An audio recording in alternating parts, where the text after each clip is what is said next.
Baron 1898 is a Balzer and Mabiar dive coaster at Efteling.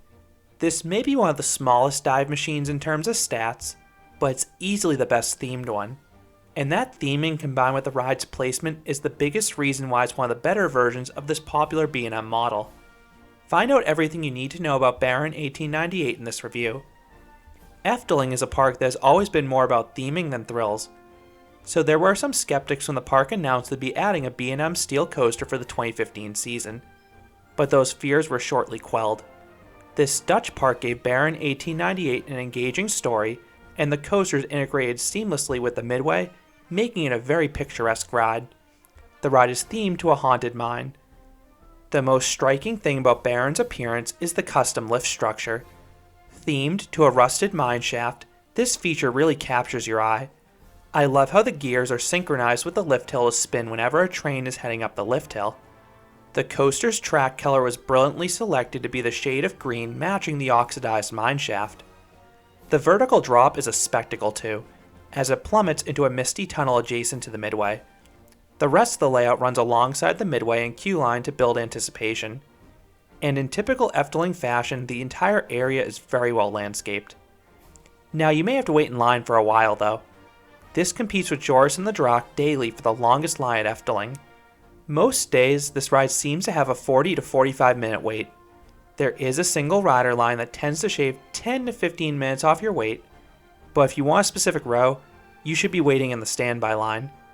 Most people tend to wait for the front for the view, but I like the back best for the extra pull over the drop. The outdoor queue line has some industrial theming, but the best part of the wait is the ride's soundtrack plus all the views of the coaster. Once you reach the end of the queue line, you are given your row assignment and sent into 2 pre-shows. Baron Gustav, I'm not even going to try to say that last name, has found a nearby cave full of gold, but spirits known as the Witte Weaven, or White Women, warn him that if he touches the gold in any way, he would be doomed. So the Baron tries to circumvent this by sending others into the mine on his behalf to retrieve the gold. The first pre-show explains this premise in a video, but it's interrupted by the White Women. These chilling spirits fly around the walls of the room warning you to turn back. These visuals are accompanied by shaking and flickering lights to add to the state of uneasiness, but the Baron encourages you to continue onwards. Besides, you waited long enough anyway. The next room features this incredible full-sized animatronic of the Baron, and then doors to the station open, revealing the trains. These are 3-row trains, seating 6 riders per row for a total of 18 riders. These are among the smallest trains on a dive coaster, which is a contributor to the long waits. These trains feature the hard over-the-shoulder restraints as opposed to the newer vest restraints, and I prefer the older restraints on dive coasters because they give you more room for airtime. And because the ride's glass smooth anyway, headbanging is not an issue. Once dispatched, you head into a show scene, and it's a decently long one too, lasting 35 to 40 seconds. The mine operator's office has been burned by the White Women and the spirits of past miners. These spirits fill the room, and as you head towards the lift hill, they warn you you're about to meet your demise. The lift hill is 98 feet or 30 meters tall, making it the second shortest dive coaster after the original in Oblivion at Alton Towers. Unlike all the others, when you reach the top, you don't turn. Instead, on Baron 1898, you just proceed forwards directly onto the holding brake.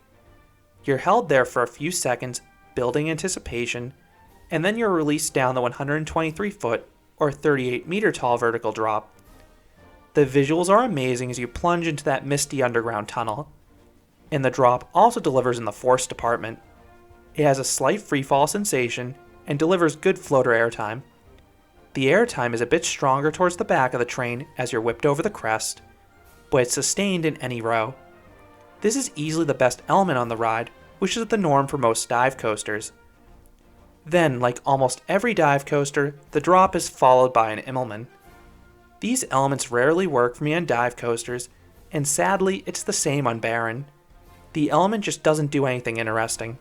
There's no strong positive Gs, no laterals, nor hang time. The second inversion is thankfully much better. It's a super floaty 0G roll chock full of hang time. I wish more dive coasters had this element. It really works well with those wide trains. Baron then cruises through a 360-degree upwards helix. The element is pretty compact and fairly forceful, much more so than you may expect. You then zip over a bunny hill, which delivers a little bit of floater airtime for all rows.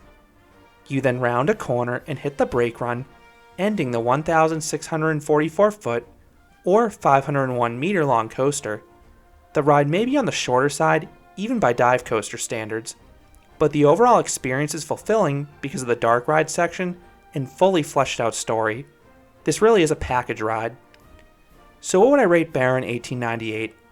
I would give this B&M dive machine an 8 out of 10. This is a very nice attraction. From purely a coaster standpoint, the coaster is good. The vertical drop is full of airtime, and I like most of the elements outside of the Immelmann. The ride may be short, but it's super smooth, and the theming really elevates the experience. Both pre-shows in the dark ride section tell a cohesive story that you rarely get on a thrill coaster. This is why I place in the upper half of dive coasters, and it's my second favorite coaster at Efteling after Joris. So those are my thoughts on Baron 1898. What are your thoughts on this dive coaster? Do you appreciate this ride's story and theming? Let me know what you think down in the comments. If you enjoyed this review, I'd appreciate it if you gave this video a like, and you considered subscribing, because there'll be a lot more roller coaster and amusement park videos here at Canobie Coaster. Thanks for watching.